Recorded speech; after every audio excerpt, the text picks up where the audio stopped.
ఓం నమ శివాయ. వీడియో చూస్తున్న వాళ్ళందరికీ thank you very much. So నేను చాలా రోజులైంది వీడియో చేయక, కొంచెం వేరే పనుల మీద బిజీగా ఉండి కుదరలేదు, ఏమనుకోవద్దు. సో ఇప్పుడు ఏంటి అని చెప్పానంటే, ఆల్రెడీ జరిగిన ఇష్యూసే నేను చెప్తున్నది.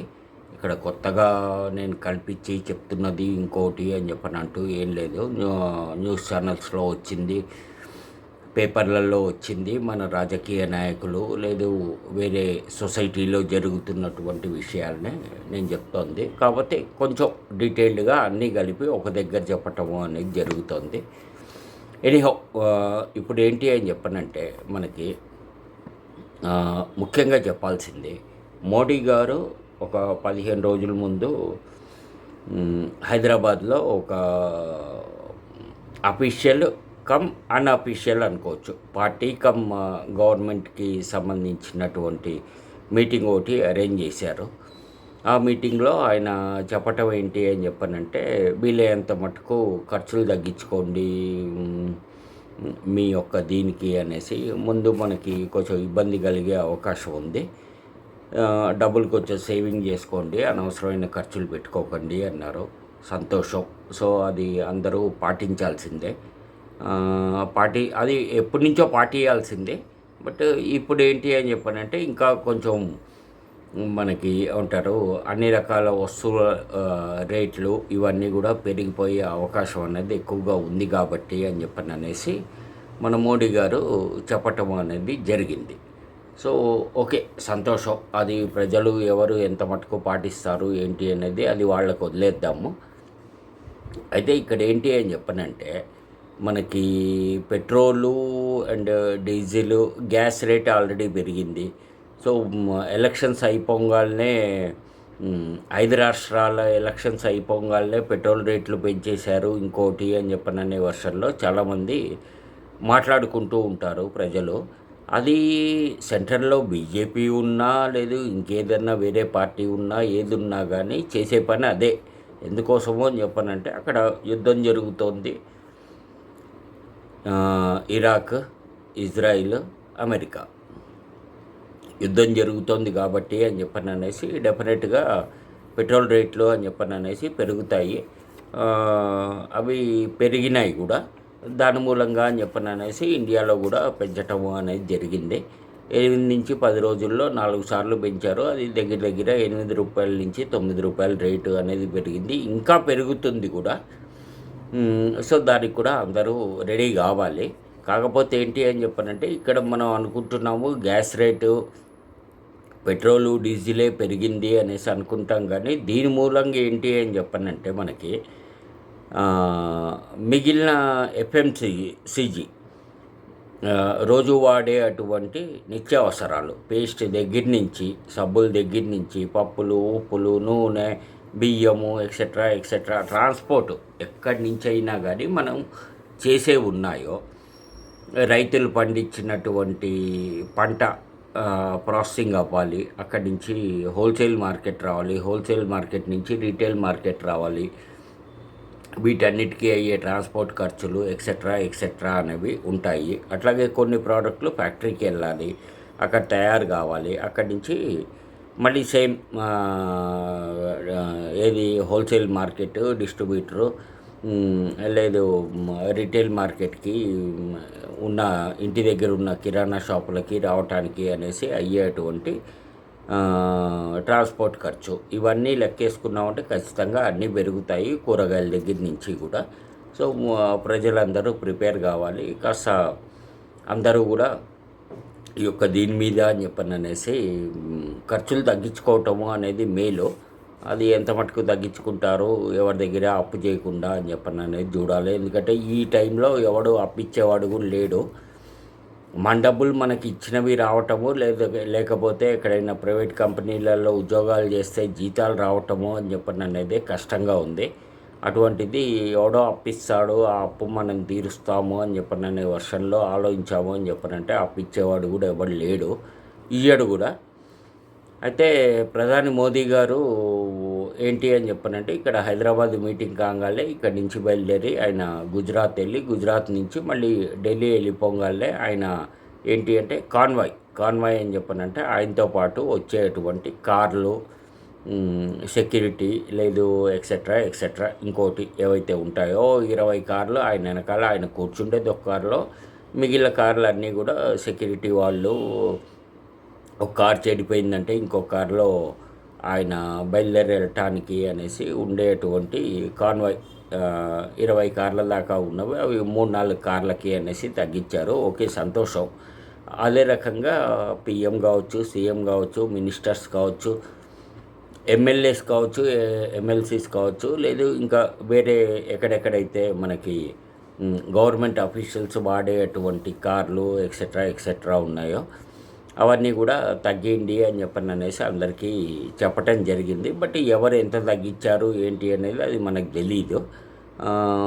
కొంతమంది తగ్గించుండొచ్చు, కొంతమంది యాజ్ ఇట్ ఈజ్గా దీనికి అని అనేసి అదే వర్షన్లో వాళ్ళు వెళ్తూ ఉండొచ్చు కూడా, తెలీదు. బట్ ఇది ఒకటే తగ్గిస్తే అని అనేది సరిపోదు.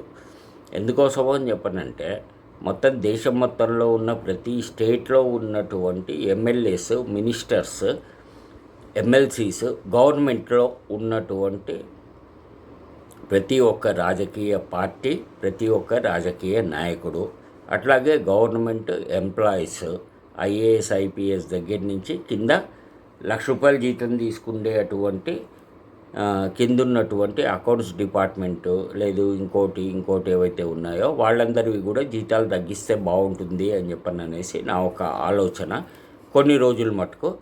అట్లాగే పెన్షన్స్ ఏవైతే ఉన్నాయో ముఖ్యంగా రాజకీయ నాయకులకి వాళ్ళకి తీసేస్తే మేలు. పెన్షన్స్ కూడా 50,000కి మించి ఎవరికైతే వస్తున్నాయో వాళ్ళందరికీ కూడా, గవర్నమెంట్ ఎంప్లాయీస్ స్టేట్ కావచ్చు, సెంట్రల్ కావచ్చు, వాళ్ళందరికీ కూడా 50,000కి కట్ ఆఫ్ చేసేస్తే మేలు. 50,000 కంటే ఎక్కువ పెన్షన్స్ తీసుకుంటున్నటువంటి రాజకీయ నాయకులు, గవర్నమెంట్ అఫీషియల్స్, ఇంకోళ్ళు అనేది చాలామంది ఉన్నారు. ఇది కేవలం నా ఆలోచన మటుకే. అది గవర్నమెంట్ లెవెల్లో అవుతుందా అవ్వదా ఇంకోటా అని అనే విషయాలు మనకు తెలియదు.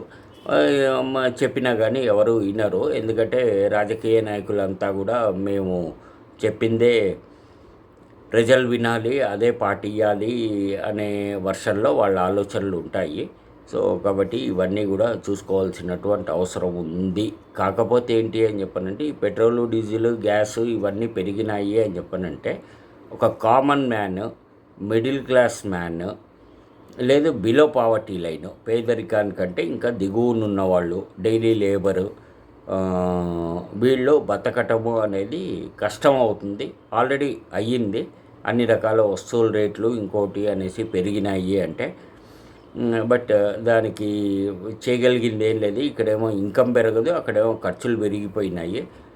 గవర్నమెంట్ ఎంత పెంచినా కానీ ఈ రాజకీయ నాయకులకి, గవర్నమెంట్ ఆఫీషియల్స్కి, ఇంకోళ్ళకి, ఎంప్లాయీస్కి పెద్ద డిఫరెన్స్ ఏం లేదు. ఎందుకోసం అని చెప్పనంటే వాళ్ళకి రావాల్సిన జీతాలు కానీ, వాళ్ళకి రావాల్సినటువంటి కన్వెయన్స్లు ఎక్సెట్రా ఎక్సెట్రా ఏవైతే బెనిఫిట్స్ ఉంటాయో అవన్నీ కూడా వాళ్ళకి ఇన్ టైంకి వచ్చేస్తాయి కాబట్టి. కానీ ఇబ్బంది పడేది అని అనేది కామన్ మ్యానే. అవన్నీ కూడా చూసుకోవాలి మరి ఎంత మటుకు ఏంటి ఏం సంగతి అని అనేది రాజకీయ నాయకులే ఆలోచించాలి. దీని మూలంగా ఏమవుతుంది అని చెప్పనంటే ఒక కూరలు, లేదు మిగతా వస్తువులే కాదు, బయట ఏమన్నా తినాలి అన్నా కానీ ఓ టిఫిన్ సెంటర్కి వెళ్ళి, లేదు ఇంటి దగ్గర ఉన్న ఓ బండి దగ్గరికి వెళ్ళి మనం టిఫిన్ తినాలన్నా ఇదన్నా కానీ వాటి రేట్లు పెరిగినాయి. టీ బండి దగ్గరికి వెళ్ళి ఎప్పుడైనా టీ తాగాలి అనుకున్నా కానీ వాటి రేట్లు పెరిగినాయి. సో ఏంటి అంటే దీని ఎఫెక్ట్ చాలా కింది లెవెల్ నుంచి అని అనేది అందరి మీద పడుతోంది, డైరెక్ట్గా ఇండైరెక్ట్గా. సో కాబట్టి అవన్నీ కూడా ప్రతి ఒక్కళ్ళు చూసుకోవాల్సినటువంటి అవసరం ఉంది. ముఖ్యంగా చెప్పేది ఏంటి అని చెప్పనంటే ఇబ్బంది పడుతోంది ఒక కామన్ మ్యాన్, ఒక మిడిల్ క్లాస్ అని అనే దాని మీద ఏదైతే ఉందో వాళ్ళకి ఇన్కమ్ మనం ఎగిరెగిరి దంచినా, ఎగరకుండా దంచినా, నిలబడి దంచినా, పడుకొని దంచినా అదే కూలి, అంతకంటే ఎక్కువేం రాదు. కాకపోతే ఈ రాజకీయ నాయకులకి పని చేసినా చేయకపోయినా డబ్బులు వస్తున్నాయి కాబట్టి వాళ్ళకి పెద్దగా డిఫరెన్స్ ఏమి ఉండదు. కాబట్టి అవన్నీ కూడా అటు రాజకీయ నాయకులు కావచ్చు, గవర్నమెంట్ ఆఫీషియల్స్ కావచ్చు, లేదు ప్రజలు కావచ్చు, అందరూ కలిస్తేనే ఒక సొసైటీ. ఎవరో ఒకళ్ళే బేస్ చేసుకొని అని చెప్పననేసి ఏ పనులు జరగవు, జరిగే అవకాశము లేదు. కాకపోతే ఏంటి అని చెప్పనంటే ఇక్కడ మనకున్నటువంటి మేజర్ ప్రాబ్లం, మనకే కాదు ప్రతి దేశంలో ఉన్నదే ఇది. ప్రపంచంలో ఉన్న 192, 193 దేశాల్లో రాజకీయ నాయకులు చెప్పిందే వేదము, వాళ్ళు చెప్పిందే శాసనము అని చెప్పననే దాని మీద ఉంటుంది. ఎటువైపు నుంచి చూసినా కానీ మనకి రాజకీయ నాయకులు చేసినటువంటి తప్పులు, ఖర్చులు, వాళ్ళు తీసుకున్న అటువంటి నిర్ణయాలు, డెసిషన్స్ ప్రజల మీద, దేశం మీద అని చెప్పననేది చాలా ప్రభావం చూపిస్తాయి. ముఖ్యంగా వాళ్ళు తీసుకున్నటువంటి నిర్ణయాలతోటి అని చెప్పననేసి ప్రజలే శిక్ష అనుభవించాల్సినటువంటి పరిస్థితి. సో పరిస్థితి వస్తుంది కూడా, వచ్చింది ఆల్రెడీ. ఇంకా ముందు ముందు ఇంకెంత వస్తుంది ఏంటి అనేది తెలియదు. ఎందుకంటే అమెరికా వాళ్ళు ఇంకా ఇరాన్ మీద బాంబులు వేస్తూనే ఉన్నారు. వాళ్ళ షిప్పుల మీద, వాళ్ళ ఎయిర్ బేసుల మీద, లేకపోతే మిలిటరీ యొక్క స్థావరాలు ఏవైతే ఉంటాయో వాటన్నిటి మీద కూడా. సో కాబట్టి మరి ఇది ఎప్పుడు ఆగుతుంది, ఎక్కడి దాకా వెళ్తుంది ఏంటి అనేది ఎవరు చెప్పలేని పరిస్థితి. సో ఏమైనా కానీ ఖర్చులు తగ్గించుకోండి వీలైనంత మట్టుకు. ఎవరికి అప్పులు ఇవ్వకండి, డబ్బులు వేస్ట్ చేసుకోకండి. ఎవడు అప్పిచ్చేవాడు కూడా ఉండడు.